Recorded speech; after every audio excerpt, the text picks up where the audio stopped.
Welcome, everybody, to our 2022 Region 10 Football Media Day.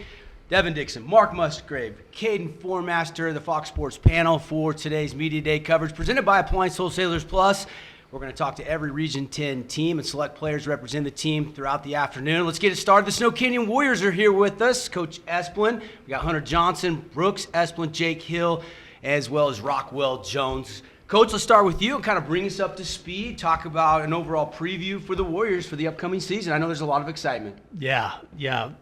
We've got the stadium looking good. I think the community's really ready to show off that new stadium again now that we've had a chance to play with it. Kids are excited. Seniors are really excited to be at this point after all these years together. A lot of team speed, lots of returners, a lot of good energy, happy kids, so we're excited. So what was your focus this past summer in the summer camps? What did you focus on the most? Fundamentals. I mean, just getting the cohesion and bringing the kids that haven't been a starter yet up to speed so that we're all on the same page. Weight room always. We probably ran a little bit more this year. Want to make sure that we're ready to go fast and hopefully tire some people out. So you mentioned already you have a lot of guys returning on both sides of the ball. How do you guys get better and improve, even though this is a lot of the same guys? What are you guys doing to continue to improve with all these returners?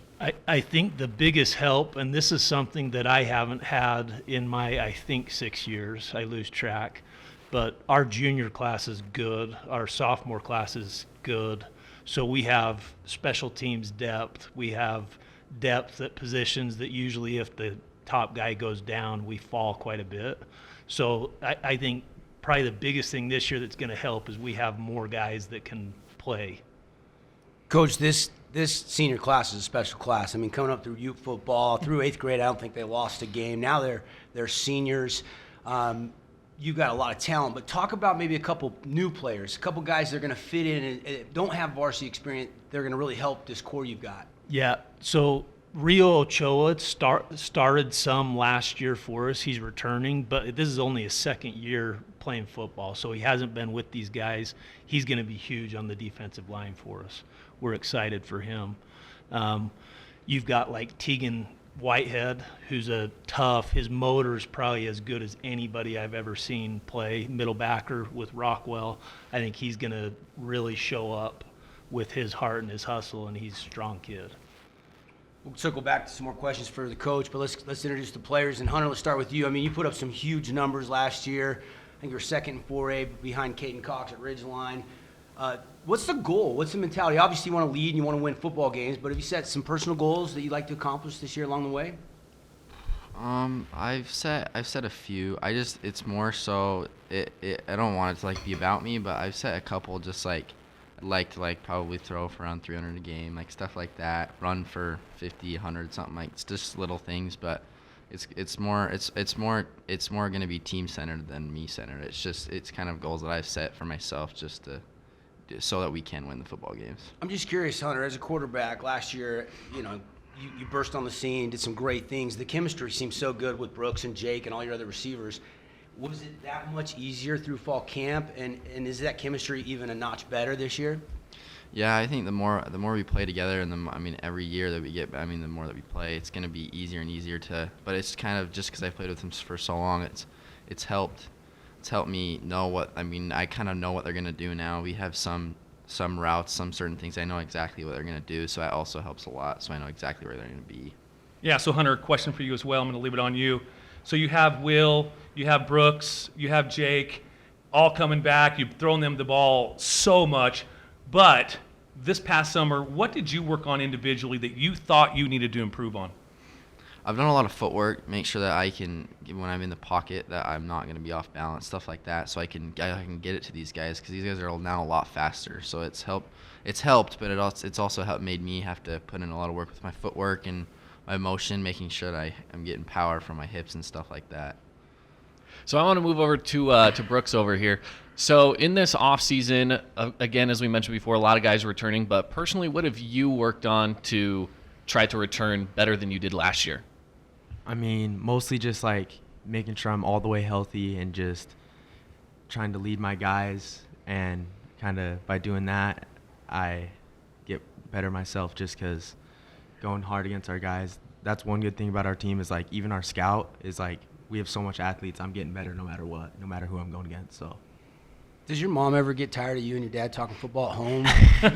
yeah, she always tells us to leave the football stuff at the field so we could just have some other to talk about once in a while. What about you, Jake? Jake, I mean, you ever turn football off, or is it eat it, live it, 24/7 right now? And where's your excitement level for Friday night against Northridge? I mean, my whole family loves football. My mom's all in. I mean, it's all we talk about at the house, so it's like it's hard to get away from it. And can't wait for this Friday because it's the last year. Can't wait to play with my best friends one last time. You guys average almost 26 points a game. I mean, is there a number for this offense that you guys would like to average this year scoring-wise? 40, 50, just to win a game. Rockwell, down to you. Yeah. We're going to change the side of the football here, talking defense. What did you do this past summer to make you the best middle linebacker that you can be?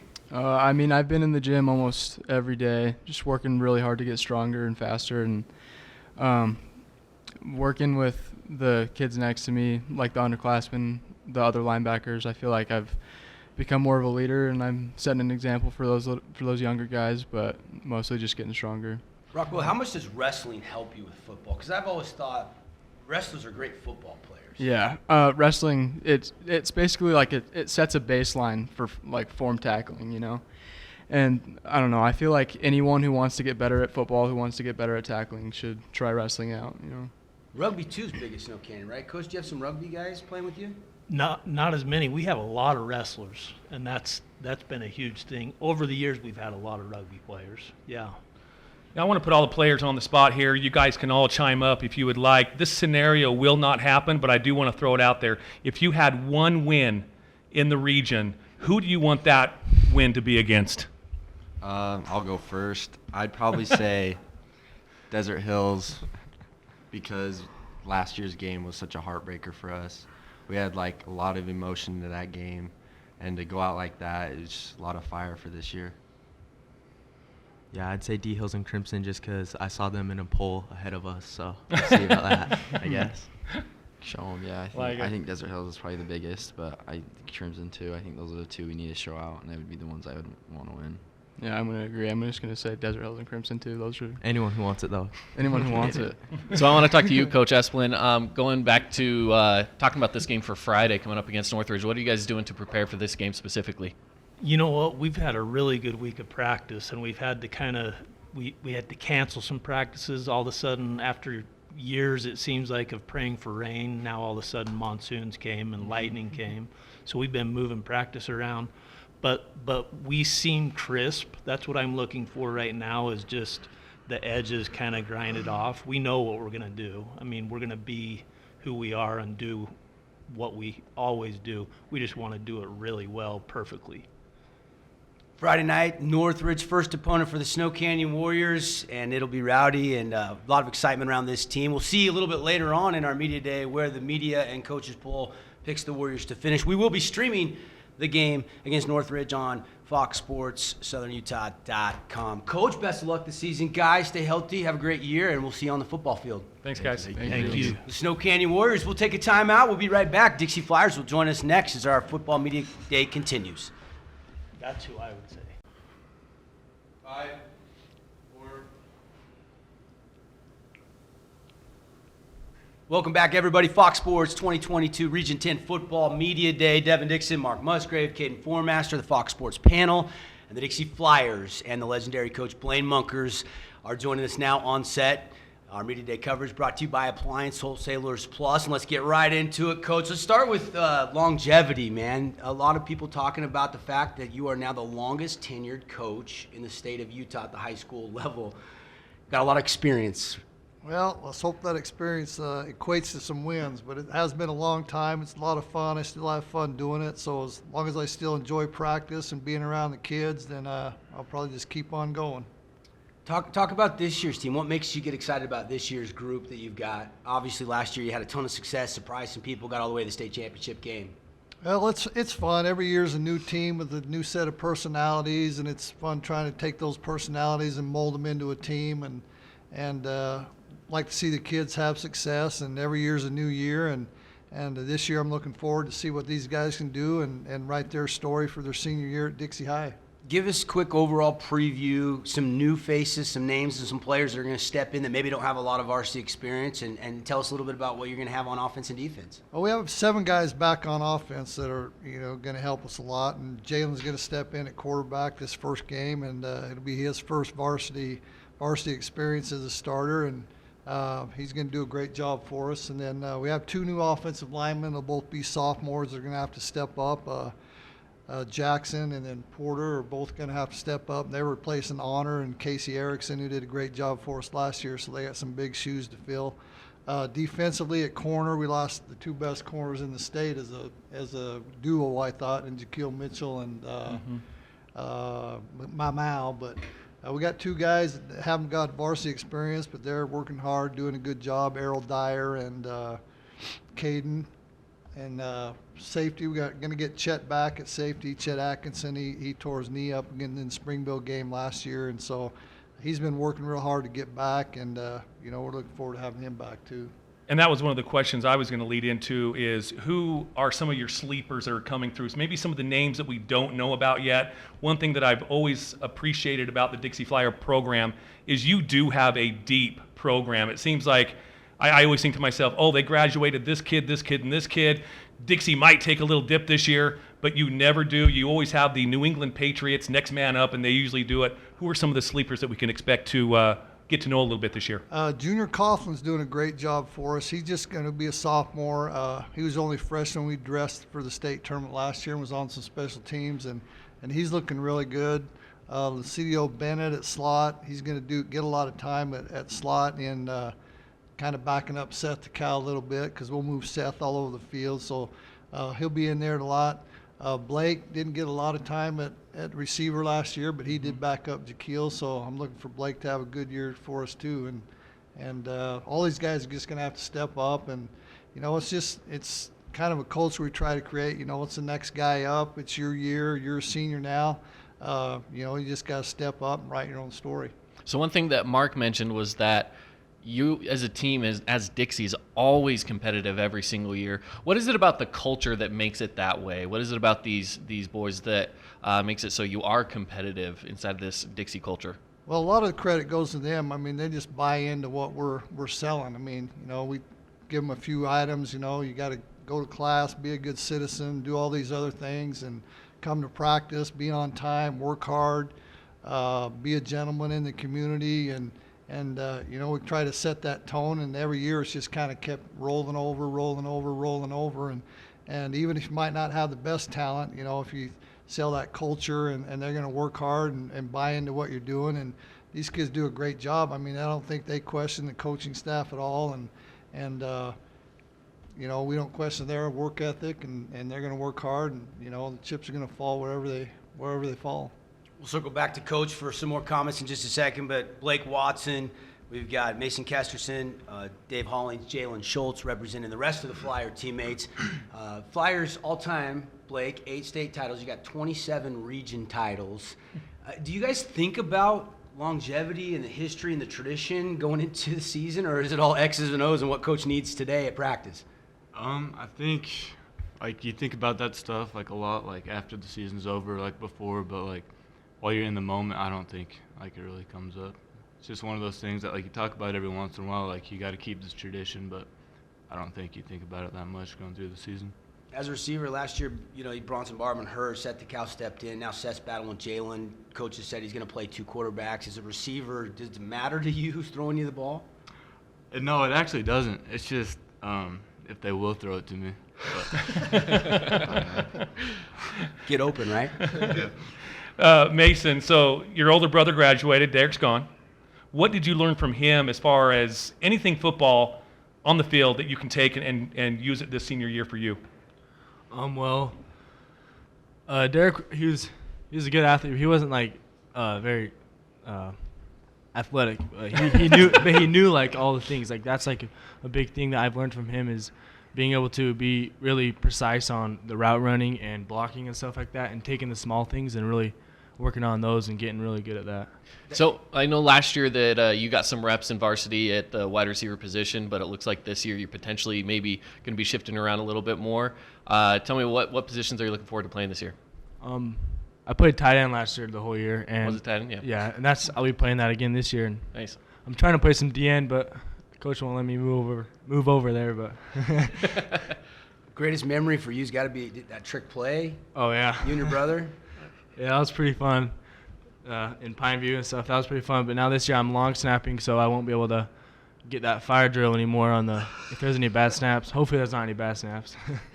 Now I'm looking down at Dave. Dave, I know you hit the gym this past summer, right? Because you have some cannons hanging from your shoulders. But what did you? I know you worked in the gym. What else did you work on this past summer to be a better defensive player? Really understanding my job as for the team better, so I can slow down the game for myself, and and of course I worked on everything, getting faster, bigger. I think that's the biggest thing because get mentally in the game, so I know what I'm doing. So I know that there's a few seniors returning on this defense, of course, you being one of them. What kind of a leadership role have you taken on as a part of this defense? Yeah, we have a lot of young guys and a lot of guys that are seniors that haven't played much, so I'm just trying to lead by example, show them like what it takes to be starting on varsity and play at a high level, hopefully, and hopefully they can learn and do the same. Jalen's bringing Jalen. You're in a battle. Coach has said, hey, first 3 games, non-region, he's going to play 2 quarterbacks. Obviously, talk about the quarterback room. Talk about you and Seth splitting reps right now and how that's shaping up and your thoughts on the contest. Well, I think the contest has been going. I think it's been going pretty good. Everyone has their own ideas of how the season will pan out. I think we ran it a little bit last year in a couple games when Bronson went down before I went down of both of us splitting reps. I think it'll work out well in the end, and just in the quarterback room, keep your heads up, pay attention, and it'll all work out. Faith in the coaches, they know what they're doing. They'll put who needs to be in there, who needs to be in. Great answer, Coach. Give us your take on the quarterback battle. You've had a long history of great quarterbacks from the Blake Barneys and the Mike Sharps, and this year you got a little battle. That hasn't been the case for you a lot of years as head coach of the Flyers. Yeah, and it's the first time we haven't had a guy step up. It'll be a senior starter that hasn't got a lot of snaps. We've always kind of started out with that sophomore, junior kid and brought him along, so that'll be a little bit different. But they have two different skill sets. I mean, Jalen, I've never been around a kid that has a better understanding of the game of football, and he knows all the coverages. He understands all the routes. He understands all the concepts. He understands everything we're trying to do. And he just has a little different skill set than Seth does. Seth kind of gets out there and just kind of wings it. He's so athletic. But, and Seth can help us in other places too. He's playing a lot of slot. He's playing some running back. So we'll move Seth around, make him kind of hard to find because he's so athletic. But it's been a battle, and those two are helping each other out, and they're getting after it. And we'll see how it comes out in the end. I got to ask you about your coaching tree now. I mean, you got Coach Wayne, that's now the head coach of Crimson, and Coach Barry was your longtime DC. He's now the head coach of Desert Hills. What's that like now that guys that you've worked with and went to war with are now coaching opposing teams? Is it fun for you? Yeah, it's fun. I mean, I like to see those guys have success. You don't want anybody that's coached underneath you to go over and, lay an egg somewhere. But those guys have done both. Wayne will do a good job. I mean, she's going to change some things over there, and Crimson's going to be tough this year. And Rick's had success over at Desert Hills last year. He won the region, and I think they lose in the quarterfinals on the last play of the game. But those two guys are both doing a good job, and then some of their staffs are all the guys that were underneath us too. So there's a lot of guys floating around down here that started at Dixie High, and I'm happy for them. Was it easy to coordinate the summer camps? Because I know you, Crimson, Desert Hills, kind of held your own camp. Was that because of the relationship you have with those guys? Yeah, pretty much. We just get together. We still talk every week, all three of us, and we get together, plan camp. It's really easy. We all kind of have the same philosophy of the way the game should be played and the way things should be run. So it was really easy, and camp was went really smooth. And hopefully the kids had some fun and they got after it. And it makes it fun on Friday night too. The kids kind of get to know each other a little more than they always do, or they normally would, and it just makes it fun for the whole region. I'm going to fire one more question off to Blake and Mason. Now, you guys both play baseball, correct? Yeah. Now, your football coach is sitting just to your left, but what sport do you enjoy playing more? For me, it's like the season. Like Whatever season it is? Yeah, when it's football, I love playing football. When it's baseball, I love playing baseball. So. Got to be football. Okay. I just love it so much. So I got a question now. This is for the four of you. What game specifically on the calendar this year are you looking forward to the most? Let's start with Jalen and work our way up. I think probably D Hills, maybe Snow Canyon, because those are both two really good teams in the region, and we've always had a rivalry going on with both teams. I think both of them are going to be really fun games to have this year. Looking forward to them. Yeah, I think Cedar and Snow Canyon, of course, will be very competitive games, and I'm excited to play them this year. And yeah, those are my two. Probably like they were saying, Snow Canyon. We've had rivals against them all growing up and stuff, and now we're all seniors, and so I think it'll be a fun year playing them. For me, Desert Hills, because we've been playing them. Like we play them a lot during the off season, and I think it's just fun to see like how far like both of us have come. Coach, your answer is probably Springville Friday night, right? Right. Yeah, it's the first one. Going back to the question you asked Mason and Blake, I mean, those guys get that experience of having success in baseball rolls right into the football program. So more guys we can get out there playing and having successful programs just, gets them prepared in the other sports too. I want to ask you about Dan Odette taking over as the DC. He's been with you a long time. His dad is a legendary coach at Dixie High School. Yep. Has that been a smooth transition and pretty easy? Yeah, it's been pretty smooth. I mean, Dan has a different personality than either Wayne, Rick, or Coach Beezer, but he's adapting. The kids are adapting to him. We're running the same defense we've always run, so it shouldn't be that much different to the kids. It's just, it's all going to come out in the wash on Friday night and see, how you do on Friday night. And I think that's going to be the biggest adjustment is the play calling. And Dan will adapt. He's been around football for a long time. I mean, his dad's a legendary football coach, so I think Dan's going to do a great job for us. Obviously I do, or I wouldn't ask him to be the D coordinator. I'll show my age here a little bit, but I was at Dixie High School when Ray was when he was coach there. Yes, Yeah, so yeah. showing my age a little bit, boys, and yes, I do still bleed a little blue. Yeah. Flyers went 9-4 last year, lost in the state championship to Ridgeline. They were 5-1 in region, and they're hungry for more. Springville Friday night, man, that for an out-of-region game, Coach, that's turned into quite a rivalry. Yeah, that's a big rivalry for us. I mean, I like playing those guys. I mean, they're well coached. I like their staff. As far as I can see, I don't know. You can't hear everything out on the field, but I think they play a pretty clean game. Don't talk a lot of trash, and I think we've had a great run playing against them. And I was talking to the head coach, or the guy that just stepped down as the head coach the other day. I've been through four head coaches while we've been playing Springville, but they're all still on the staff except for Scott Mitchell. They just rotate that head job around and they just keep on coaching.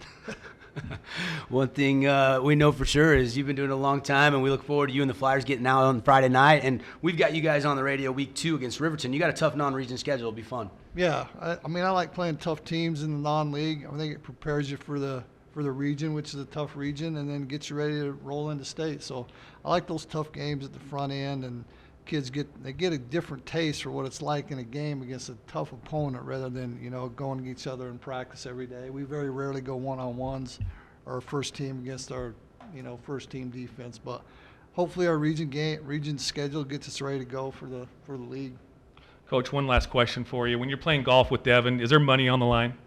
No, I won't play Devon for money. I'd lose. I don't have that much money to lose. I understand. Soda's at the turn, right, Coach? Yeah. The Dixie Flyers, everybody. You'll hear them on Fox Sports Radio all season long. Guys, best of luck. Safe, successful season. Thanks for coming by. Thank you. Thanks for having us. We'll take a break. When we come back, Hurricane Tigers next up in our Fox Sports 2022 Football Media Day presented by AWP. We'll be back.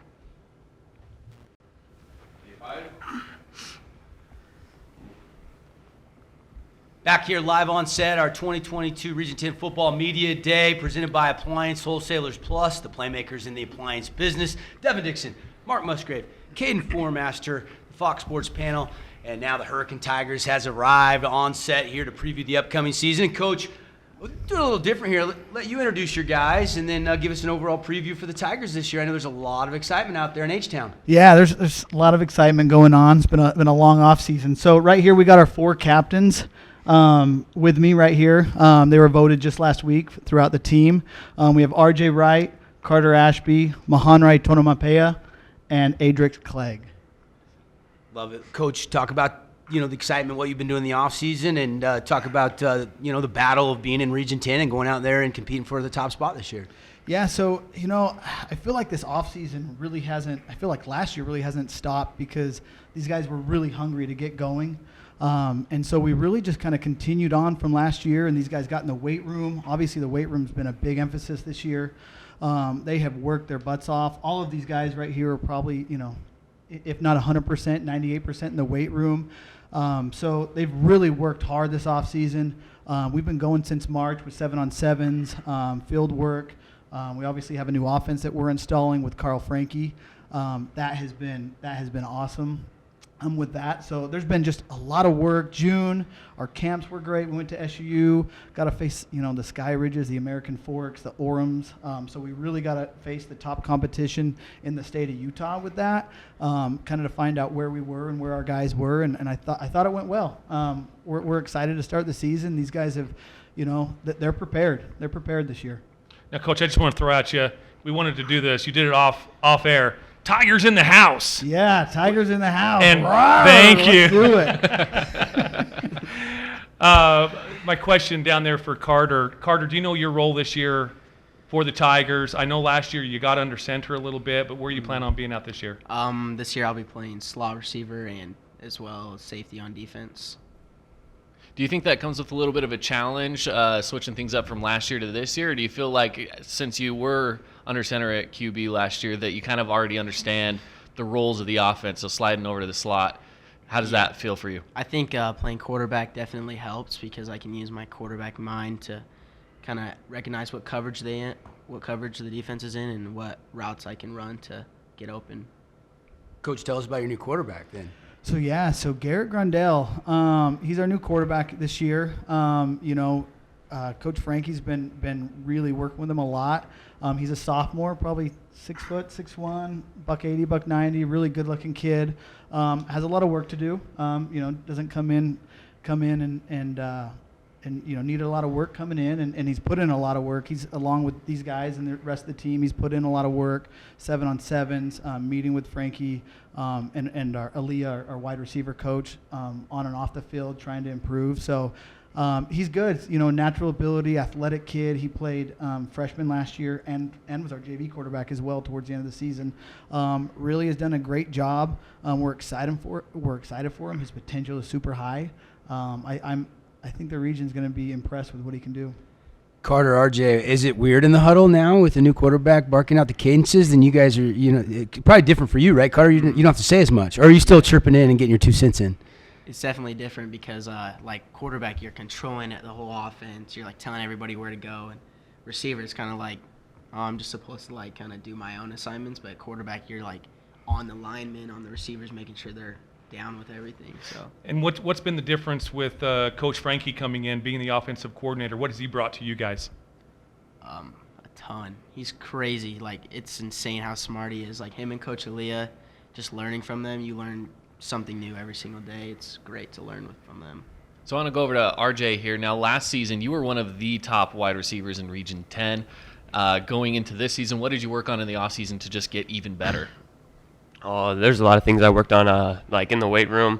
I'm pretty skinny, and so obviously being big, getting bigger is a big factor because usually if you ain't that big, you get really hurt. You can get really hurt on the field and stuff.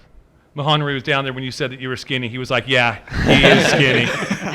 Throwing it down to you, how do I pronounce your name? Mahanri. Mahanri. Yes. What did you focus on this past summer when you went to camps, weight room, that kind of stuff? What was your focus? A lot of our protection schemes. In the weight room, of course, we put in a lot of work in the weight room. Ajax is probably our top performer, but a lot of our just one-on-ones. A lot of camps have been one-on-ones, just big camps.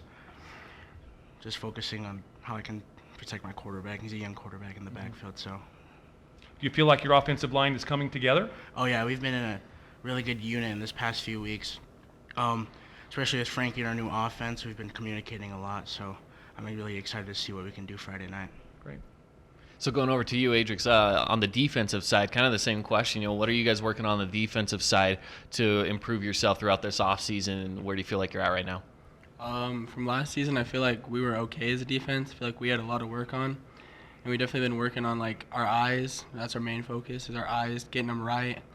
And even the weight room helps. Getting that first initial punch on the guys can really set you up on the D-line. And I think just like the size and our starters, we have a lot of starters coming back, and I think they're going to help us a lot. So, who eats more between you guys? Like, how many calories do you intake a day? Do you even keep track, or just as many as you can? as many as you can. Coach, do you feel like you got more size than you've had in the past, or about the same? I think we're about the same in size, but I think our strength has increased a lot. We've watched these guys, and obviously we keep track in the weight room how they're doing, and there's not one kid that hasn't improved on their strength, from our skills all the way up to our big men. So, like I said, it doesn't come without work, and these guys were willing to, hey, what do we got to do to be better? What do we got to do to change what's been going on? And the only thing I know how to do is outwork my problems.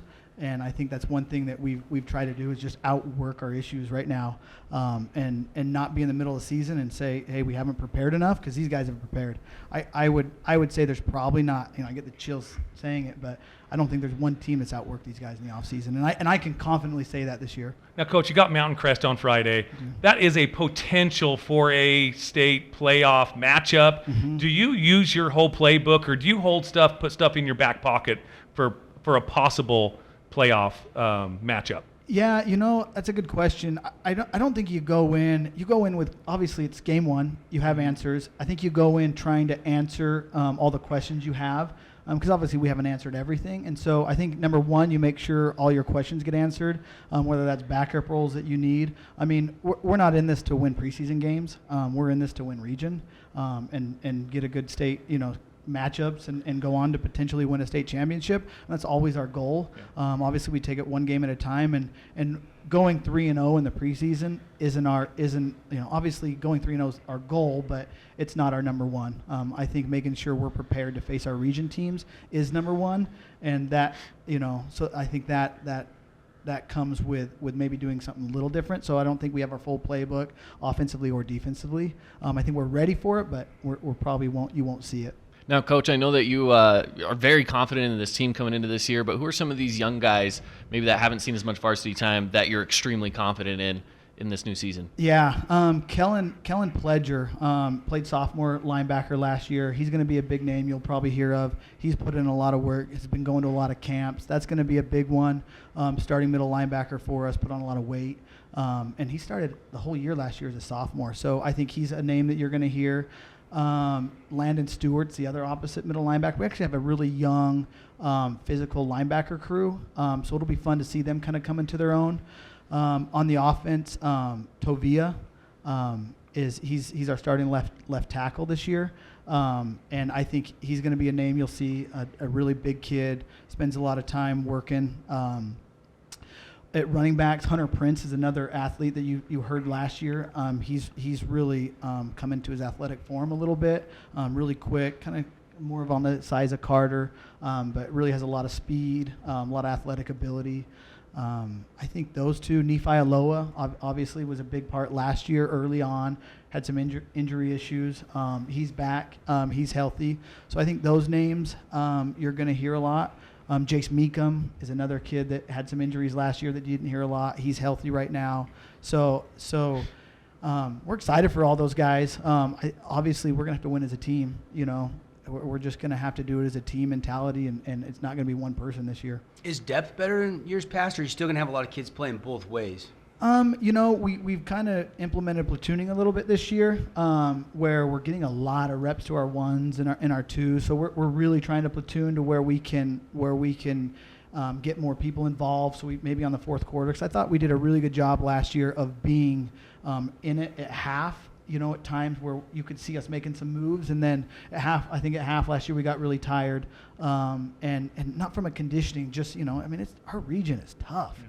And so when you're facing, a line like Pineview last year when they were probably, 320 across the board, and, Adrix is blocking them and trying to rush them, or, Jake Barlow, I mean, it becomes a task and something that we knew we kind of had to change as a coaching staff. So I think getting other players a lot of reps was a big thing we were trying to do. Well, you got some winning coaches you've added to the stable, and good coaches surround themselves with good coaches. Yes. Nick Hansen, Carl Frankie won a couple state championships together. That's and obviously the players are noting how much of a difference that is in practice. So best of luck this season, guys. It looks like there's a buzz. Looks like the culture's changing, and back to those 08, 09, 10. I know you guys won a state championship in 11, and don't think it'll be long before you guys are right back there competing for the top spot in the region and making a run in the postseason. Thank you. We're going to work our butts off for it. The Hurricane Tigers, everybody, guys, best of luck this season. Thanks for stopping by and representing the rest of your teammates. Coach, we'll see you soon. Yeah, thanks for having us. Appreciate it. 2022 Football Media Day continues. Desert Hills Thunder up next after this timeout. You guys did awesome. Nice. 5, 4. Region 10 Media Day continues, presented by Appliance Wholesalers Plus. Devon Dixon, Mark Musgrave, Caden Formaster here on our Fox Sports panel. And now we have the Desert Hills Thunder joining us on set. We're excited to talk with Coach Rick Berry. And then we'll get to the players in a minute. Stu Taufa, Taven Mortensen, Noah Fuatololo, and we've got Azen Cummings as well, representing the rest of their teammates. But, Coach, like we always like to do, let's chat with you for a minute and kind of talk about the expectations and give us an overall preview for the Thunder this year. Well, off season, obviously, we worked really hard in the weight room. Kids got after it right after the season. I think we were definitely ahead in the weight room this year than we were last year, so that's a really good sign. Good turnout there. Summer conditioning was good. We had a great camp. We combined with Dixie and Crimson and did a 3-way camp, and that was good. We learned a lot of who we are and what we need to do to get better.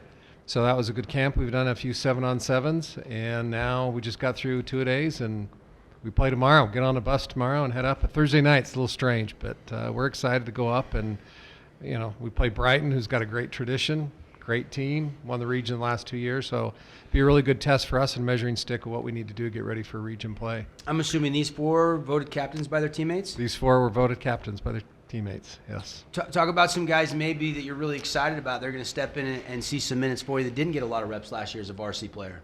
Well, obviously, a lot of people ask me, you lost X number of players. Well, somebody's got to step up, and I think we have those kids to step up and take the place. We're going to be a little bit young on the defensive side, a lot of youth. They're going to step up and get some playing time.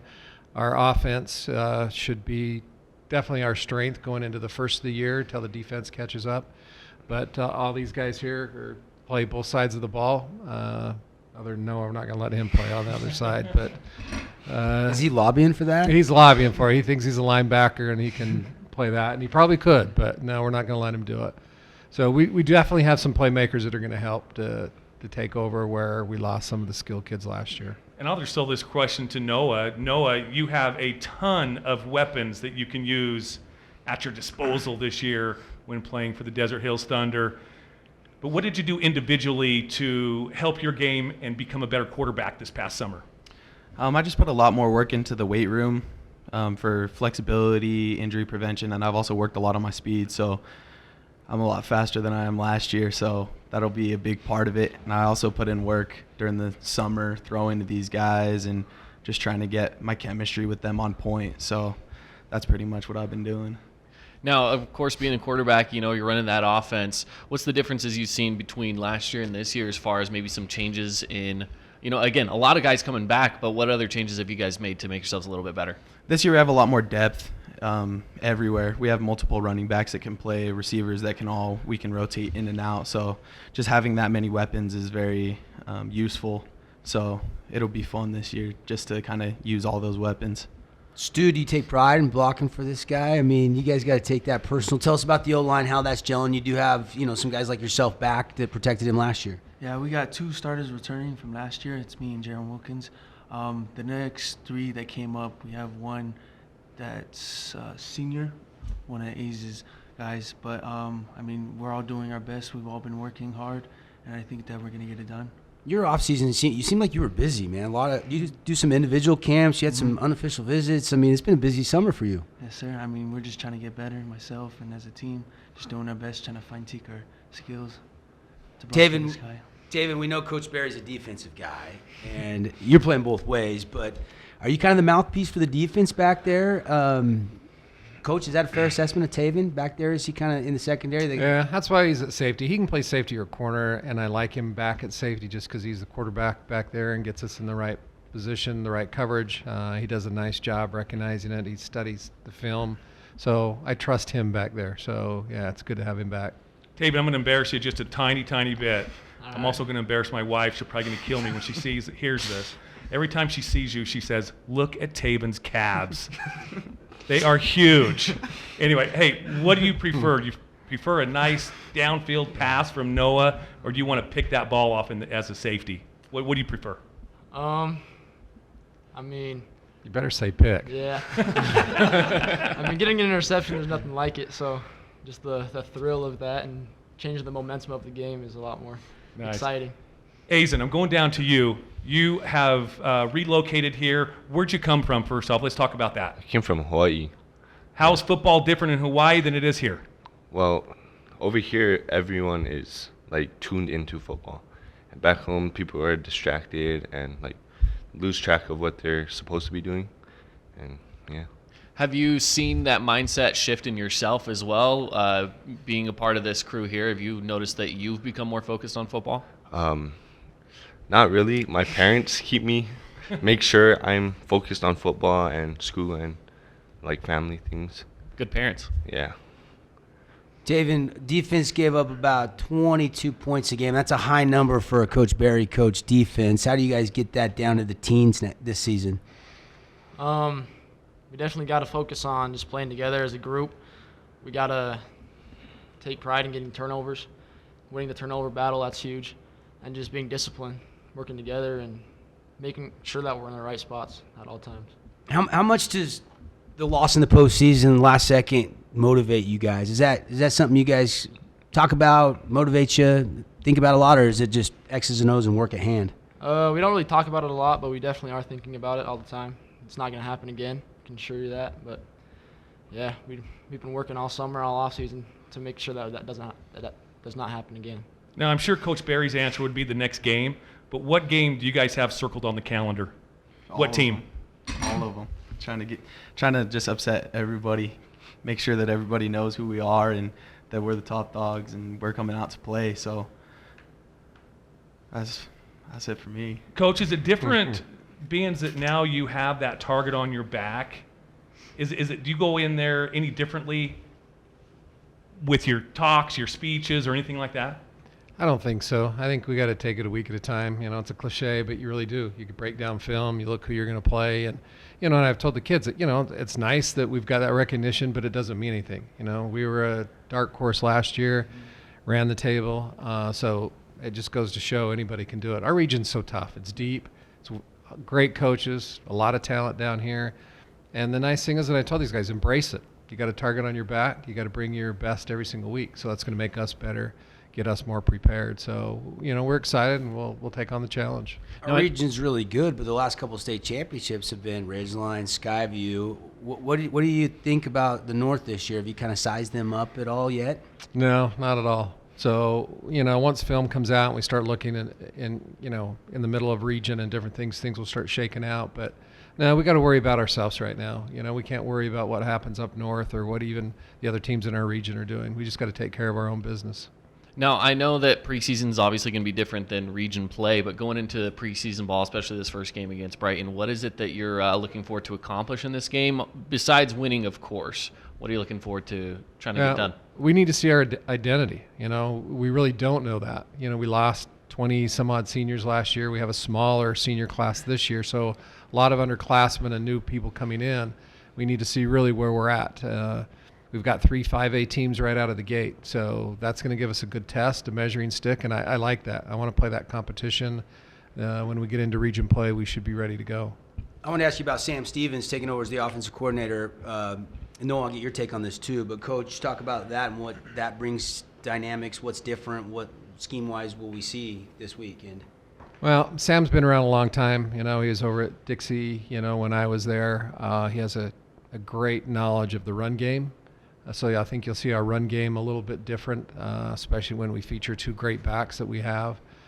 So that'll be a strong point. And the passing game, he and Coach Eggs have been working together on that, and I don't think you're going to see a lot of difference there. But we'll be very balanced in our attack, and I think Sam will do a great job. Noah, differences for you as a quarterback in the scheme this year that compared to the last couple of years? This is your 3rd year as a starter. He's for sure a run-first guy, so we'll be seeing a lot of that. But not only that, read options, rollouts, a lot more. We're expanding the playbook, so he just he came in, brought his offense mixed with Egg's offense from last year, and so now we just have a whole lot of like a big ol' offensive playbook that we can choose from whatever game we need. So I wanted to ask you about your new quarterback coach too, Cody Wilstead, now on staff with you guys. How's that chemistry? Do you like working with Cody, and is he giving you some great insight and coaching you up? Yeah, I love him. Just having a quarterback, somebody that played quarterback at the college level, they understand that kind of stuff. So to kind of just pick his brain and learn everything that he has learned from his years of playing and absorbing that knowledge has helped a lot with my game. Isn't Taven, does Cody kind of rub off on the receivers too a little bit? Is that advantageous? Yeah, for sure. He definitely gets on us when we're not doing our jobs, so that's good. But yeah, he's definitely helping him so that he finds us when we're open. Coach, with the RPI system, do you play the preseason games differently now than you did before the RPI system? You probably should, but I don't. I'm not a fan, and I've always been very honest and upright about that I'm not a fan of the RPI because I think it puts into the coaches' minds who I'm going to schedule because of RPI. And it makes it scheduling very difficult because there's teams who don't want to come down here and play based on the RPI. And so it makes it a little bit more difficult. So now I look at it and say, okay, who's going to be a good matchup for us? We're going to see some similar styles. I don't want to go play an option team because we're not going to see it in our region. So I look at it and say, okay, who really fits what we want to look at, and that's going to give us a test early on. Thunder were undefeated, 6-0, region regular season champs. Lost in the quarterfinals last year, hungry to make a run and win it all this year. Coach, guys, thanks for stopping by. Best of luck. Have a safe, successful season, and good luck Thursday night. You're kind of kicking off the state. If you can't make it up to the Brighton game, it's a road game for the Thunder. KJazz does have the coverage. I'm sure there'll be some watch parties for some Thunder fans down here in southern Utah, and we'll see you guys on the field tomorrow night. Okay, thanks for having us. Good luck, guys. We'll take a timeout. When we come back, Media Day coverage continues. Crimson Cliffs up next.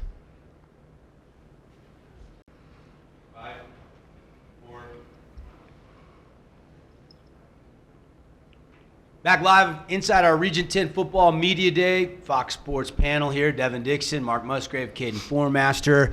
And it's all presented by Appliance Wholesalers Plus, our sponsor for our Football Media Day coverage. And now the Crimson Cliffs Mustangs, the Stang Gang in the house today. Coach Alofopo, how are you, buddy? Doing well. Thanks for having us. Let's start with you and just kind of bring us up to speed and give us an overall preview for the Mustangs this year. I know you got a lot of shoes to fill with a big senior class last year, and then we'll talk with the players in just a few minutes. Yeah, it's been a good summer for us. We are replacing 17 starters, 11 total on defense, 6 on offense, and as a lot of people know, with 7 backups on defense. So we're replacing a lot of seniors on our defensive side. But, that's been our focus throughout camp and spring and summer and everything is just, there's nothing you can do about inexperience. And the best way I've always learned is you bridge that gap with a high IQ. And, you can't really prepare for, 11 kids on defense for varsity speed and physicality. You're just going to have to go through it, and figure it out once we get there, which is this Friday night. So, but spring was great. Summer was great. We had great camp. We did 3 7-on-7s. We went up to Ute Shoot. Competed really well up there.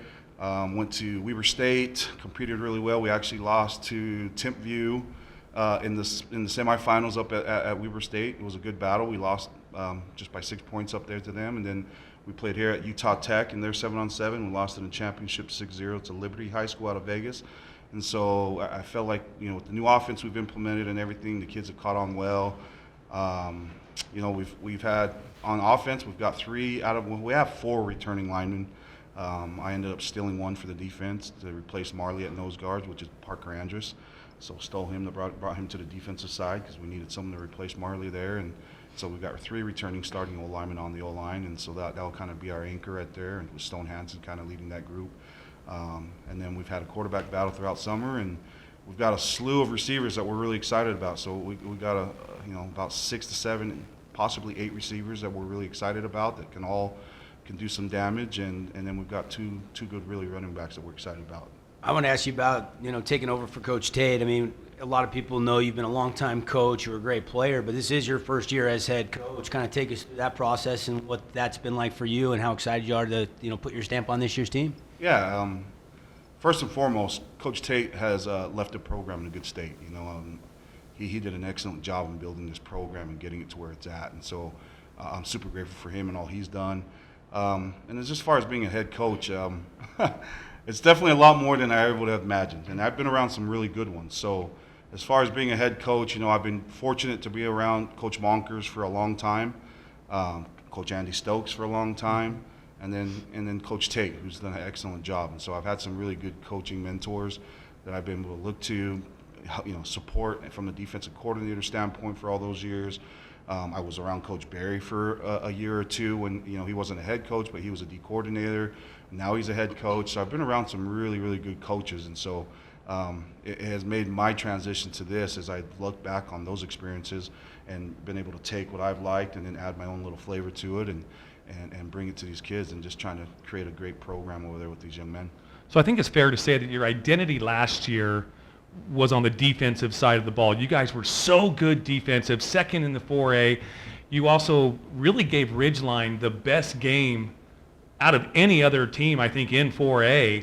Do you expect those kind of results on the defensive side of the ball with so many new starters?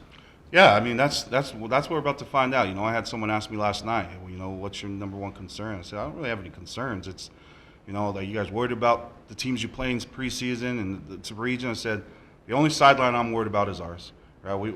If we know who we are and find out who we are and figure out who we want to be, then we're going to be just fine. And so, yeah, is there some concerns? Yes, but do we feel like we know the recipe and the ingredients and everything it takes to get there?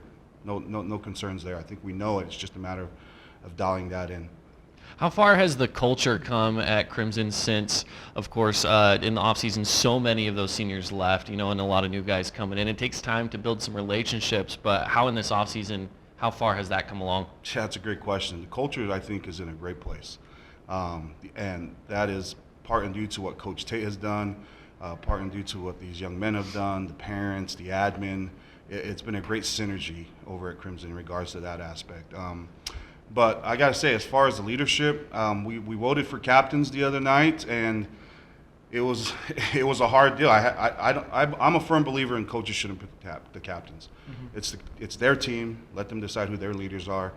You'd be surprised. We had 12 guys that, when it was all said and done, that had the bulk of the votes. I mean, 12 guys. That's crazy to me. There was 2 that were top voters, and then there was 4 that were tied for 3rd, 4th, 5th, and 6th, literally tied for 4th, 5th, and 6th, and then there was a bunch that were just right behind. I think that speaks volumes to have that great of a problem and that great of an asset to have that many leaders on this team. And so we're blessed with that, and that's what's going to carry us on from losing that many seniors. Let's circle back to Coach Olofopo in just a second for some final questions. Let's bring in the players representing the rest of their teammates. And we've got the Mustangs, Tyson Marshall, we've got Brock Baker, Jordan Eaton, and Conley Ulrich. And Tyson, let's start with you. I mean, you're going to be on that defensive side of the ball that was so dominant last year. You saw what they were able to accomplish last year on that side of the ball. Do you feel like you guys can be just as good, if not better, than last year's defense? No, yeah, we're definitely looking forward to it. Me and Brock are the corners starting, and we played behind Isaac and Jake Lev, and we took up a lot of what they were doing, and so we're pretty confident that we can come out and compete like they did. A lot of our guys were really close with those starters. We have players that were right on the heels of those seniors to be starting varsity. Anything happens, they would have been able to come in and play. And I think we're going to be, just as solid. I feel like we have a good synergy, like Coach has said, that we built up that was existent before, and I think we're kind of putting down that solid foundation that we need, especially going forward. But we definitely have the solid foundation to come forward and have that team synergy and be on the same page, and we're building upon that day to day. It's hard coming out being a new varsity team. Our offense is looking exceptional this year as well. They've been challenging us, and so that's good. That's good to have. We're being challenged by our offense, which hasn't been super dominant in the past, and to see it come forward and already be challenging our defense, which was in that varsity state pretty close last year. We should be pretty solid. We're looking pretty good. That's a great segue, Tyson, into my question. It was for Jordan. Jordan, how's the offensive side of the ball coming together for you guys? I think we're looking good. We're going to look to the pass ball a lot more than we have recently, to be more of like a pass 75% and then run 25%. So I don't know, a lot of changes. I feel like we got more weapons on the outside as well. Better receivers. We got a good quarterback, 2 of them, that we can rotate with. Overall, just solid. We got 3 returning linemen too, so we don't have to fill that gap in as much. But yeah, I think we're looking good. Just got to continue to build some chemistry with that. I think we'll be solid. Jordan, are you going to get to see some time on offense too, or are you going to play mainly linebacker? No, I'm just playing slot and wide out. You are? Yeah. Not playing any backer? No, not at all. Okay. So, question as well for you, Jordan. Of course, you play basketball as well. Yeah. How does being a multi-sport athlete, from basketball also translate into football? Well, first of all, I have to balance my time. Over the summer, I was insanely busy I had plenty of basketball tournaments. I had like 8 or something like that. Then we had all the 7-on-7s, which Coach was talking about, fall camps, summer camps for football, open gyms, all that stuff. But yeah, just had to balance my time, What made you want to come back and play football? Who talked you into that? Was it your teammates? Yeah, it was my teammates and Coach Sweeten, our special teams coach. So he was the head coach when I was a freshman of the freshman team. So me and him were pretty close. So he was basically the one that got me thinking about coming back. Conley, talk to us a little about the chemistry of the offensive line and how that's coming together. So we've been actually really close ever since freshman year. Like me and Trayson and Ashton have all played since then. Just like Tyson said, like we're right on the heels of the varsity players. Like we're one unit. Like that's what our title is for us. We're one unit. Like if one person messes up, the whole play messes up, and so we all have to be on the same page. All have to be right mindset. Like one play at a time, just one step at a time. Now, Brock, I kind of want to come back to you for a second to talk about, again, the defense. The starter's kind of gone. You guys coming back in to fill those shoes. What have you done yourself personally in the offseason to really put yourself in a position to succeed? I think the transition from JV to varsity is kind of big, so the weight room was a big part of my offseason. We got a new strength and conditioning coach, Coach Ray. He's been a big part of that, and Coach always talks about IQ. We've been getting in the film room a lot, trying to get smarter. Everyone being juniors on defense this year, besides Tyson. It's going to be tough at first, but I think we'll be able to adjust. I think we'll be good there. You guys know his nickname's T-Bone, right? Yeah. Oh, yeah. Oh, yeah. Ever since second grade. I was going to say since third grade or right around there. So. Yep.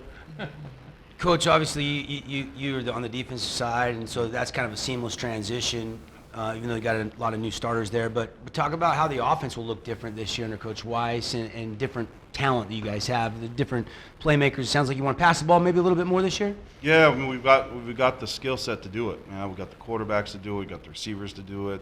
Don't get me wrong, we still got a couple of good running backs back there as well. Mason Topalian and McCord, Chris Jansen are going to get the nod at running backs, and so those two are going to be running the ball for us. And then our O-line's good enough that we can do both. We just want to keep the teams honest. Last year they were able to load the box on us a lot, and so this year they're going to pay if they load the box.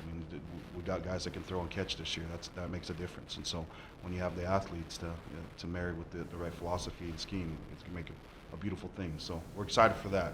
As far as offensively, I shared this before. It's just when we met and designed and put it all together, obviously I took a lot from the Monkers and Andy Stokes and all the other coaches. We met with Coach Croton for a couple times and just try to mesh a lot of things. And then I kind of just wanted to make sure I put in things that I hated to see as a defensive coordinator as well. And so, we try to mesh all that, and then we landed on some good things. So we're excited to see what these kids can do with it. Now, Jordan, when you put your head on the pillow at night Do you think about catching that game-winning touchdown, or do you think about hitting that game-winning three-point? As of right now, I mean, it's all about football It's right all now. about- okay. But I mean, as soon as it ends, though, I'm thinking about basketball. Gotcha. Right on to the next. Coach, real quick, the non-conference schedule, I mean, Green Canyon, they're one of the favorites up north. They got a lot of juniors that are now seniors. Spanish Fork's always really good. And then your old buddy, Yeah. what a game that was last year against I Timpview. think we and got picked to lose by 51 to Timpview last year, and Had 'em on we the lost ropes. in the last seconds there by final touchdown. So the kids competed well last year.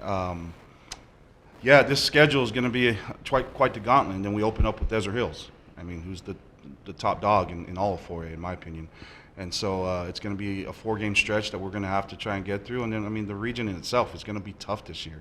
We're a young team. Green Canyon is going, they're the inverse of us. We've got 17 new players, starters. They've got 17 returning starters. So they're really good. Quarterbacks, receivers, everything. So it's going to be a good challenge right out the gate to play one of the top 2 teams in 4A. And then, you know, like you said, we have 2 5A teams that we're going to have to go compete, and they're physical. Spanish Fork, they remind me of old Desert Hills. They blitz 6, 7 guys, man the back end, you know, and they just rely on physicality and some good talent on the back end to sure things up. So that's what we're going to face. And then Timpview, I don't really need to say much about them. They're Timpview. So it's going to be a tough game.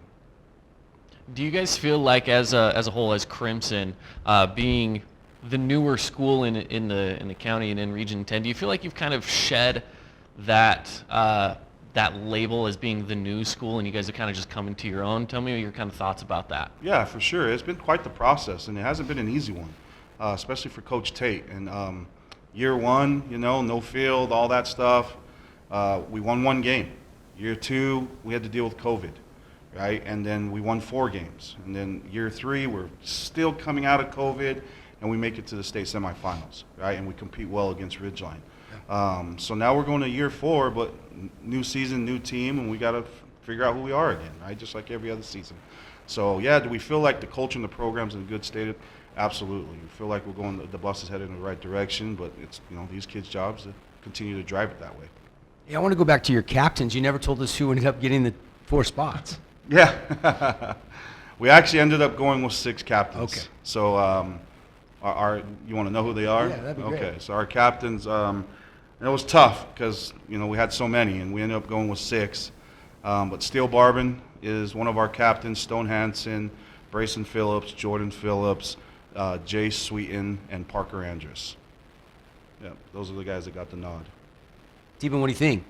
Players vote well? Yeah, it's a great starting, or not starting, it's a great captain's list for me. I think they kind of touched all areas well too. You know, the team somehow came together and picked probably the 6 that I would have had to have picked that really hit every corner as well. We have guys that are a little bit quieter, that know how to lead, guys that are loud, that know how to lead, and guys that can push from the middle. So we're in a great spot to look up to those guys. Who has to guard Jordan more, you or Brock? Or is he playing in... That's a great question. Whoever Jordan's more scared of, I think. Doesn't have to get it. Jordan, you've got some balls on both those guys, right? Yeah, for sure. You're not going to let him play any defense, huh, Coach? You trying to platoon everybody this year? You trying to do that? Yeah, we're platooning. That's, you know, that's kind of always been a strategy we've had from years ago at Dixie when we first started it. And no, but Jordan's, you heard him say he plays slot and wide out. Jordan can create a lot of different matchups for us. So we were able to move Jordan around. His versatility, you guys have seen him on basketball court. Mm-hmm. Now you're going to see that same, you know, ferocity on the football field. The kid's an animal, and he gets up and he's got some nice soft hands. So we're excited to see him back on the team, and we're excited to see what he can do for us. Conley, I'm going to start down there, and I want to go to Jordan, and then Brock, and then T-Bone. What Region 10 game do you have circled? Ooh, I think the team for me is Hurricane because that's our homecoming game. I have a bunch of friends over there on the offensive line, like Mahan Rai. Like, he's a really good friend of mine. Practice with him, hang out with him a bunch, and I think that game is really going to be what sets us aside and what is going to challenge us. Jordan? For me, it's definitely Desert Hills. The first region game, we're ranked 1 and 2 in the region. There's always been a little rivalry there too in all sports. So it's going to be a big game. gonna be good. The energy's gonna be good. So I'm looking forward to that. Brock? Yeah, I think Desert Hills, they're coming into the season, they're the top dog. That rivalry between us, and yeah, that's the game that I want. So, T-Bone. I'd have to circle Dixie if it wasn't Desert Hills. Dixie's always been that competitor. We grew up on the Desert Hills Little League teams. They've always been the competitor. Coming into high school, I didn't know where I was going to go. I ended up at Crimson, so I love playing Desert Hills. It's obviously the most competitive game, but Dixie's always kind of been the deepest rivalry for me. So every time we play Dixie, it's kind of circled a little more than everybody else. Like, this is the team that I've always wanted to beat since I was the first grader with the helmet that didn't fit. Like, I've always wanted to beat Dixie. Coach, I know you're one game at a time, 1 week at a time, but it's got to be kind of one of those fun ones. I remember having you on my show at the same time as Andy Stokes leading up to that 10th View game last year, and then the show that you guys put on was one of the best games of the season. Yeah. Is that going to be fun for you again this year against your old buddy? Yeah, for sure, especially because I convinced them to switch and come back down. We were supposed to go up, and I How'd you pull that off? Long story short, I made a call. Made a call to Andy, and he actually turned me down at first, and then Corner Canyon did me a favor, and they canceled the game with Timpview. Andy needed a road game, called me back the next day and said, hey, you got lucky. My team wants to travel. We'll come back. So he was able to switch the game. Great. Mustangs 8-5. They were third in Region 10 last year, 4-2 in the regular season, and of course played Ridgeline. Really, really tough. I think it was 49-34 in the 4A semifinals, and they're looking to get back into the postseason again this year and make a run to the state championship. Coach, guys, best of luck this season. Thank you so much for stopping by. Good luck, guys. Thanks for having us. By the way, we'll have Crimson Green Canyon Friday night live right here on Fox Sports 99.5 in St. George, as well as 93.1 FM up in Cedar City. And we'll have the live stream. The link will be up on foxsportsu.com. We'll take a time out when we come back. Cedar Reds still to come. Panthers follow. More Media Day coverage after this quick break. 5, 4, 3. 2022 Region 10 Football Media Day continues. Devin Dixon, Mark Musgrave, Caden Formaster, all hanging out here, our Fox Sports panel. Excited to talk with Coach Bennett and the Cedar Reds. Also representing the rest of the teammates is Bryson Bennett and Coden Lunt. Couldn't be with us in person, so we're doing this over Zoom. We wanted to hear all about the Reds this year. So, Coach, let's just start with you and take some time and give us an overall preview and outlook for the Reds this year. Okay, thanks for having us. We're excited to get going. We got obviously our first game this Friday against a tough opponent. We've got quite a few returners coming back. We got 9 on offense and 10 returners on defense, with a little bit of depth behind that. So we're excited to see what we can do with that. Kids have been working hard in the off season. Definitely a good senior class that has good leadership on it, with a good junior class behind that. So, Coach, give us some names of some of the players that you really expect to shine for you this year. Obviously, the 2 you've got with us, but give us some names of some other guys that, on Friday nights, we're going to be calling their name every radio broadcast we do. yeah, I think oftentimes we forget about the offensive line and defensive line. I think that's where games are won, is in the trenches. We returned some key players there. Trent Durbin, Matthew Villarreal, Bryson Bennett, Xander Weaver. These are all guys that were starters for us last year that returned this year, and we're excited to see what they can do and hopefully give Coden some time to throw and help us establish a run game. So, Bryson and Coden, how is your relationship being you guys work so closely together? How's your chemistry? Oh yeah, our chemistry's awesome, especially having played together last year. It's gotten better, especially throughout the off season and playing together last year. We've known each other for a long time, so I feel like our chemistry's really good. So I want to talk to Coden for a little bit. Tell us about running this offense again. What did you do in the off season to prepare for this big role again? Spent a lot of time in the playbook, learning the new plays, and then just going over the new stuff with the guys. It's been a good off season. That's a great point, Coach. I want to talk about how you were able to get Sam Elliott over from SUU to be your offensive coordinator. That's a huge get. I know Coach Elliott and his experience and his knowledge. I don't think that's a secret. So I want to hear the backstory there. Yeah, I'm glad you brought him up. I mean, it's kind of, I don't think there's a lot of people that know. I mean, obviously you guys know, which is awesome, but we were fortunate enough to pick him up here at the school. I know he had some offers down in St. George at some high schools down there, but has a great football mind. He's been in the collegiate level the last 10 years over at SUU, where he has some successful teams, really understands football, understands scheme, has developed a great relationship with the players. He recently got hired here as a teacher, and so we're excited to have him here in the school and working with our program, and he's done some great things so far. Yeah, I want to ask you, Cody, how fun is it having him work with you specifically and the rest of the offense? Has it been a game changer getting ready for the season? Yes, it's definitely been a game changer. It's been awesome being able to learn from him. What's the number one thing that in a given practice that stands out on the way that he coaches or calls plays that just resonates with you? I think just the reason behind the things we do. In times in the past, there have been coaches have told us to do stuff without really giving us a reason, and there's always a reason for what Coach Elliott tells us. Now, you guys, we haven't heard a lot about the Reds, but it sounds like you have a lot of offensive starters coming back. Are you guys looking to be that sleeper, kind of like Desert Hills was last year, maybe run the table in region? I'd say that would be a challenge. Obviously that's our goal. I know our region's good top to bottom like it is every year. I do feel like, this is my 8th year going in as a head coach. I do feel like this is one of the better teams we've had, and obviously we'll see as we get going, but I feel like it's a team that's really getting overlooked. I mean, I don't think we haven't had a lot talked about us. I think coaches have put us down towards the bottom. I think they're basing a lot of that off last year's team, which is a completely different team. We were very young last year, and so we're excited to prove what we can do. I think the kids are going to use that as hopefully motivation going into every game this year.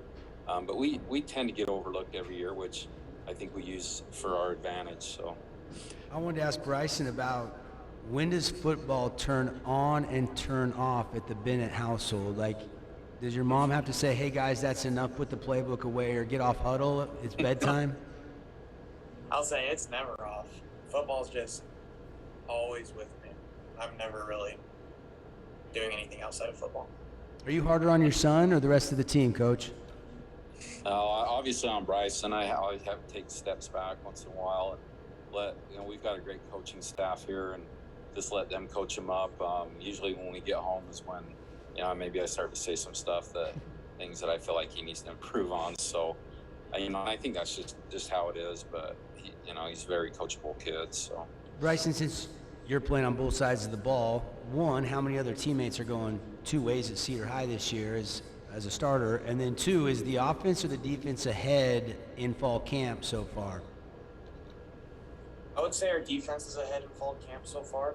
We're working a lot more on our offense, but throughout the summer, the defense was easier to learn and pick up. We're adding a lot more blitzes, a lot more blitz packages, and the kids have really bought it and learned from it. And now we're just finishing up, putting the finishing touches on our offense, and so they'll both be on the same page soon. And we have a couple kids going both ways, like on the O-line and D-line. We have 3 of our O-linemen also starting on the D-line. We won't be able to platoon very much just because of some depth reasons, but I don't really think that should be an issue because we are in some very good shape. Coach, who are some newcomers that maybe were underclassmen last year that have come up through the ranks and been maybe a surprise so far on the Cedar Reds team? A lot of people forget we had, I think, up to 8 sophomores starting on our team last year, and we're expecting big things out of those kids going in as juniors. I think Traden Elliott, which is Coach Elliott's younger boy, is obviously one to keep an eye on this year. Very athletic. He's a kid that can play slot receiver, running back. Devon Cranshaw, who's a kid that played quite a bit of JV last year, was a phenomenal running back, and a lot of people really don't know about him. I think he'll come into the spotlight early in the year. as we get going here. But he's one that'll be a junior next year that's, you know, we feel like has a lot of potential to help us out and do a lot of good things. So. And then Bryson and Coden, I have a question for you boys. What Region 10 game do you have circled on the calendar? What team? I'm ready for another shot at Desert Hills after how close that game was last year. Or right now, I'm not really looking particularly towards region. Right now, I'm full steam ahead towards Spanish Fork, and then just take it week by week. But it'll be a good year for us. Coach, this is your 8th year now. I mean, goodness gracious, time flies. You're one of the veterans now in region as far as the coaching fraternity. What have you changed philosophy-wise from year 1, 2, now to year 8? Yeah, and one kid I forgot earlier when you were talking about underclassmen, I think to keep an eye on this year is Ammon York.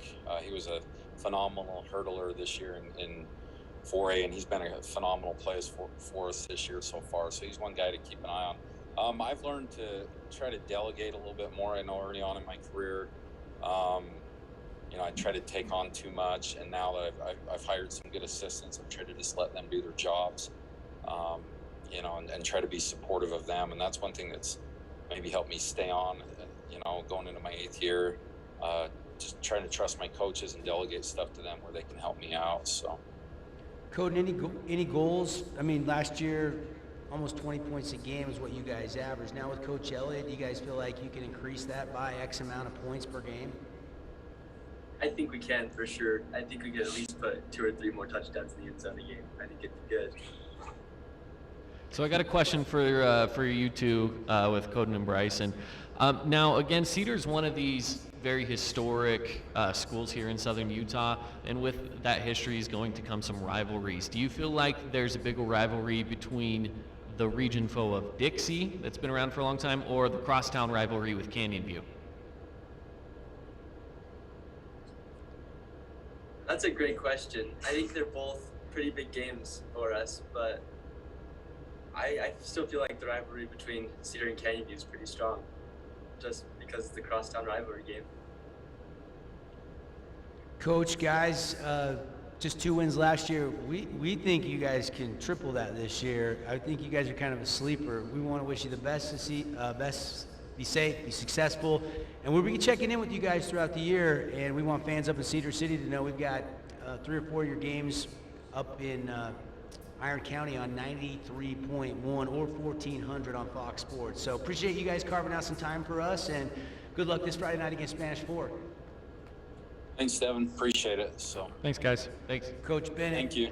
Coden Lunt, Bryson Bennett as well. And our Media Day coverage not done yet, presented by Appliance Wholesalers Plus. The Pineview Panthers will join us right after this.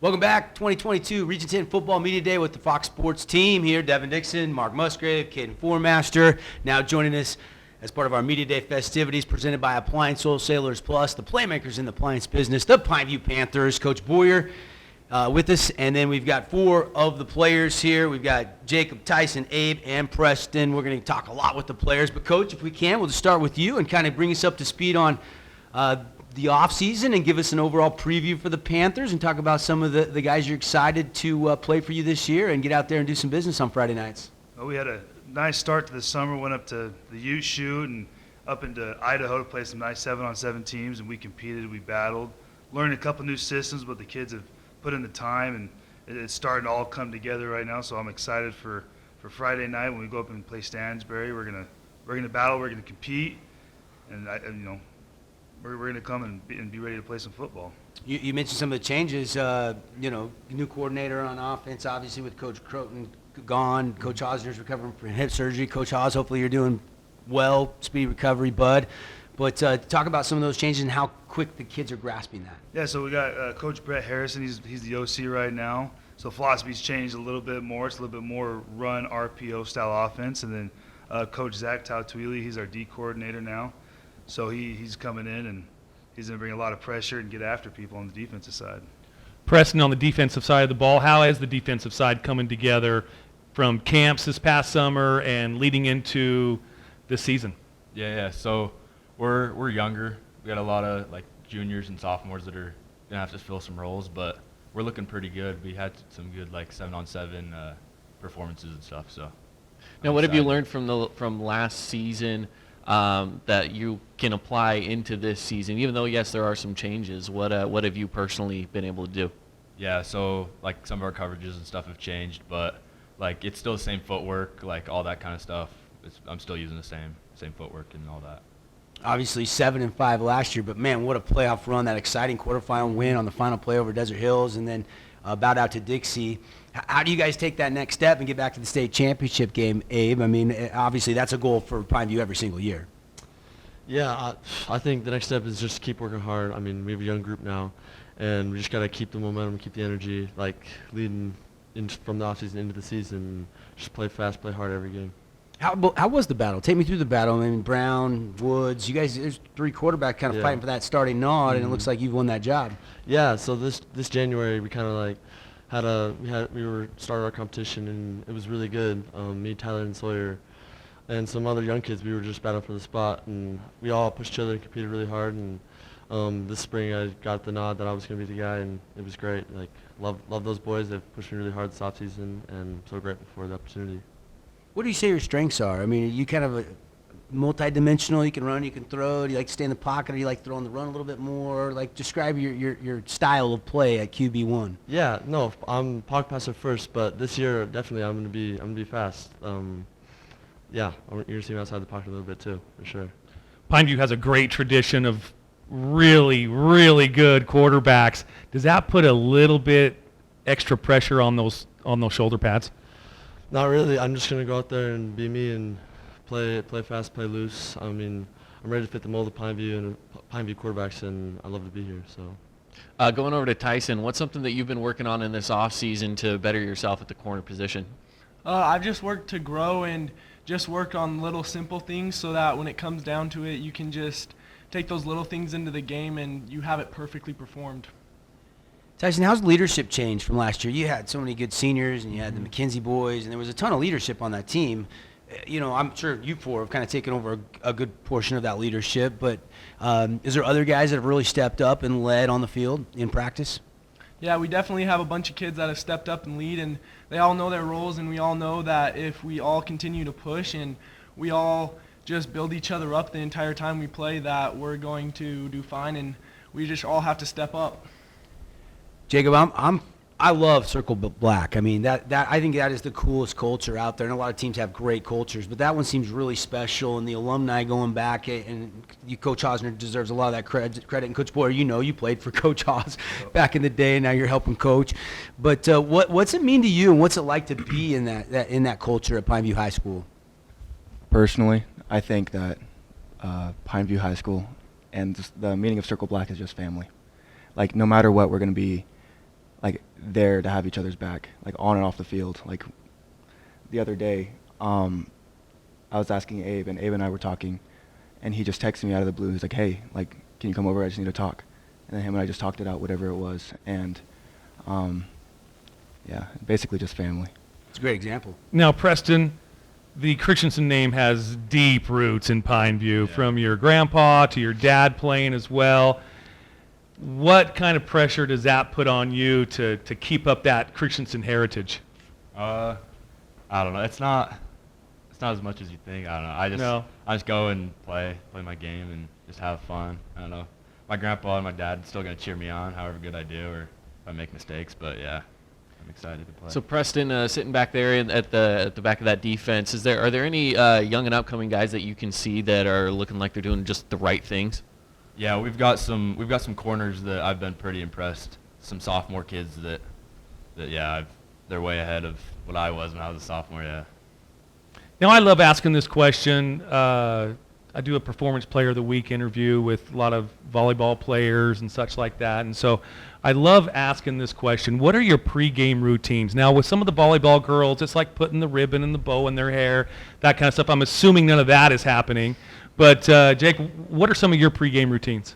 Personally, the night before, I go to bed real early. Well, lay in bed real early, and then I visualize the game from start to finish, like sound, smell, everything. Really? and then get a solid rest.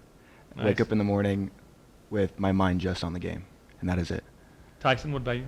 I try to focus in a little hard the night before, just get a little bit more feel for the other team, and then right before the game, I like to have a motivational video that I play every game. Abe? Yeah, like the night before and the day before, I'm eating right and drinking good, just take care of my body, and then when I get there, I'm just dialed in, listen just to my headphones, just dialed in. Press, what about you? Yeah, I like to play some music and just visualize, get in that mental state. When you guys are visualizing this, and especially you, Jacob, down there, when you're going through that game the night before, do you hear Mr. Kelly Campbell's voice in your head? Oh, yeah. Every day, yep. So what is it? I want to start with Jacob. What's one of those games on the calendar that you're just really excited for? Ooh, I got 2 on my list. Go for it. Well, actually, let's say 3. So this Friday, Stansbury. That's gonna give us a run for our money, but it'll show me and us leaders where we'll be as a team. And then Dixie, and then Snow Canyon. That's what I'm excited for.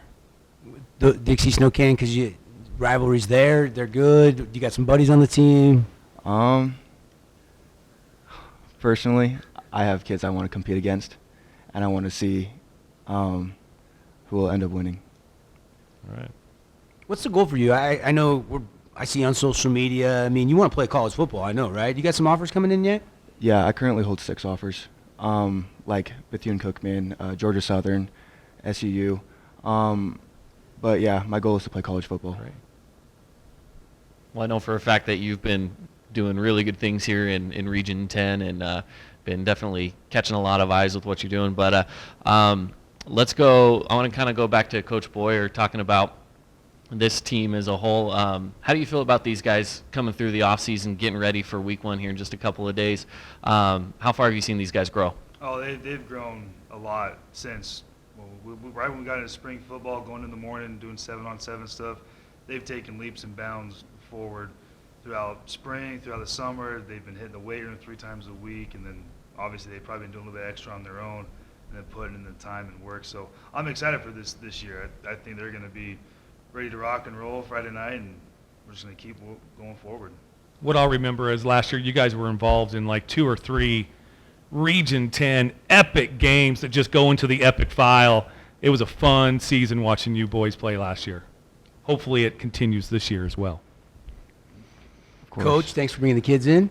No problem. Thank you guys for letting us come in. Give Coach Haas our best, and the team's in good hands. Guys, best of luck. Safe, successful season, and they fire up this Friday night against Stansbury, and then Salem Hill's on the preseason schedule, and then they get right into region play.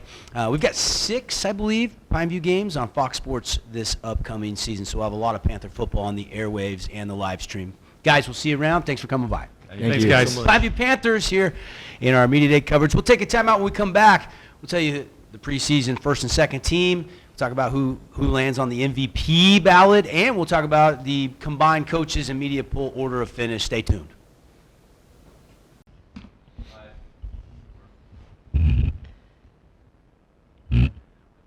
Welcome back. Final segment of our 2022 Fox Sports Media Day. The panel hanging out here with me. I'm Devon Dixon, Mark Musgrave, Caden Formaster, and now joining us, St. George News reporter Eric Gould, and excited to have Eric on set. Guys, before we get to the preseason poll, it's a combined media and coaches poll, and then the first and second team preseason. Let's talk about just thoughts from after hearing from all the coaches. Mark, start with you. What stood out? You know, the Cedar Reds really kind of stood out to me. I think they are going to possibly be a sleeper. Kind of like what Desert Hills did last year. You know, not a lot of people were talking about them. They didn't expect them to do much. They ran the table in region. It wouldn't surprise me at all if I saw the Reds do that. Again, they have 9 returning starters coming back. That is huge on the offensive side of the ball. So Cedar Reds kind of stood out to me. You know, for me, it was Crimson Cliffs Mustangs. The reason being is their entire starting defense is gone from last season, and so they're trying to replace that whole program. But from the sounds of it, they are really confident in what these guys are bringing to the table, and so that's a team that I'm excited to look out for. One of those that we're going to be broadcasting just this week, so we'll be able to get up close and personal with them as we're going to be broadcasting that one here on Fox Sports Southern Utah. My impression from the media day, I was really impressed with the Dixie Flyers, Coach Monkers, particularly his coaching tree. I think it's really interesting that now at Crimson Cliffs we have Coach Olafipo, we have at Desert Hills Coach Barry, Coach Monkers, 34-year veteran, a Utah coaching legend, and his impact here on Region 10 is profound. Yeah, I mean, Dixie, every year, it doesn't matter if they're picked first or fifth, they're going to be a tough matchup every single week, and you can almost bet on them making the playoffs and making a run in the playoffs. Don't expect anything different. They got to get the quarterback thing sorted out. It's not often Dixie's had to go into a season with two quarterbacks split in time in the preseason. The quarterbacks they've had through the years have been special talents. A lot of them went on to play at the next level, and so that's going to be interesting to see who wins that job between Schultz and, of course, Seth Takau. But both those guys are versatile. They could play another position if they don't win that job. Yeah, certainly, especially Takau. I mean, that kid is just electric when he gets on the football field. So always exciting to see him play. And I totally get what you're saying, Devin. I mean, Dixie just seems to really do the New England Patriots just plug and play. Again, they've had graduating classes that I thought, oh, they're going to take a dip down. But they don't. They're always right there in the top three of the region because they have such a deep program. So, yeah, Dixie, always a tough out. I think that the top two teams on paper, though, this year is pretty clear. I think it's Desert Hills, and I think it's Snow Canyon. Now that you mentioned Snow Canyon, that's what I want to talk about a little bit was the Warriors, just the fact that they do have so many guys returning, because their junior class last year was really good, and they're all back for this year, and they did well last year. So having a lot of them come back, especially Hunter Johnson under center at quarterback, is going to be huge for the Warriors. I think that class of 2023 over at Snow Canyon is maybe the reasons why Devin's boy Boston and my boy Landon don't play football anymore, because they got beat up in youth football. Boston now very successful golfer on Desert Hills High School, and Landon playing baseball for Desert Hills, but they don't play football anymore, Dev. Yeah, they don't. but you know who does? Hunter Johnson. Last year, 2,100 yards, about 210 a game. But, man, for a junior in his first year starting, I think he could go for 330-plus touchdowns with Jake Hill and Will Warner and Brooks Esplin. Watch out for the joystick Brooks Esplin this year. He looks strong and as fast as ever. And then you flip it over to Desert Hills, and Coach Barry, they were 6-0. They were undefeated, and then the hiccup against Pineview. They're hungry, and last year's team was last year's team. This year's team looks better, guys, and that's why a lot of people have them pegged number one. They've got some move-ins. Kona Crowell comes in. The Cummings brothers both can really catch the football. You got Tyden Morris at running back. I mean, he's a Bulldog, so this is going to be a fun season. There's no off night in Region 10 football. I agree. I agree, Dixon. I think the top two teams definitely are Desert Hills and Snow Canyon. And Jake Hill talked a little bit about that here just now at the media day. Their game last year, Snow Canyon at Desert Hills, was, in my opinion, the best game of the year. It came down to the last play. Snow Canyon played their guts out. Yeah. And it was a real tough loss. And I think those two teams are really going to be when they play this season, it's going to be a great game. All right, let's not wait any longer. We're making you wait here a little bit. But, Caden, I'll turn it over to you. Why don't you run down, and again, this is the media and the coaches' combined votes, 11 total votes, and here's the preseason polls. Yeah, preseason rankings starting out at number one. I mean, as we mentioned, no surprise here, Desert Hills Thunder coming in at number one. Number two is the Snow Canyon Warriors. At number three, Dixie Flyers. Number four, Crimson Cliffs Mustangs. Number five, Pineview Panthers. At six, Cedar Reds. And seventh, Hurricane Tigers. So that is your rankings in the preseason for Region 10 football. That's about how I had it listed in terms of 1 to 7. I do have a caveat, to my picks, which is I don't think there's going to be an undefeated team in region. I think there's going to be co-champions, and the co-champions will have one loss apiece in region. Just my feeling from it, because the teams are so good. Desert Hills ran the table last year. I don't think they will this year, even though I do think they have a better team. I think that Snow Canyon is right there with them. Dixie is right there with them.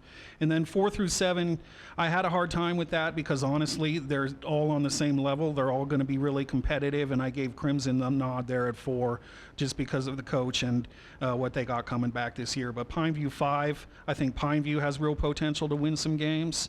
Cedar 6, definitely Cedar can win some games, especially at home.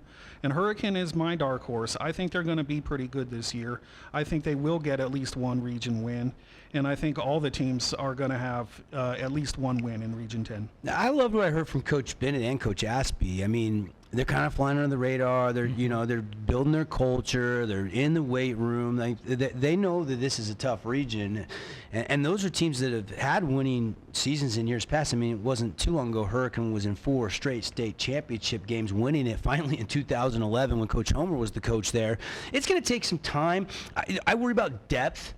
Like for a Hurricane Tiger team, like if an RJ Wright or Carter Ashby or anybody goes down, how far is the drop off? Where some of these other teams that have 120, 130 kids, freshman through senior class, that's where that wins and losses could be higher or lower. But there's some wild cards there, 5, 6, 7 in the rankings. I agree, and they got to play each other head to head. And some of this is going to be some poster board material. You're picked down a little bit. You can put that in the locker room and say, hey, this is what everybody thinks we're going to finish. Let's go prove everybody wrong.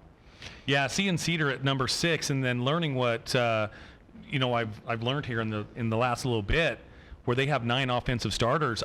I'm just wondering if even us as a panel might be overlooking the Cedar Reds a little bit. So, time will tell. I mean, they played Desert Hills really tough towards the end of the season last year. Desert Hills has kind of escaped with that victory. So, and Desert Hills was 6-0 in region play. Well, and one thing that Cedar did last year was exactly what you're saying. I mean, throughout the season, they just got better and better every single game. And yeah, maybe their record doesn't reflect that, but the on-field eye test shows just how good Cedar improved throughout the season. Well, and with Spanish Fork and Juab Juab's one of the best small schools in the state, guys. Yeah. Like you see them on the schedule and you go, but Cedar lost to them last year. You go beat Spanish and Juab, I think Coach Bennett will find out real soon how his kids will compete in Region 10. They win those games, then everybody in Region 10 is going to go, we better be really ready for Cedar this year. Agreed.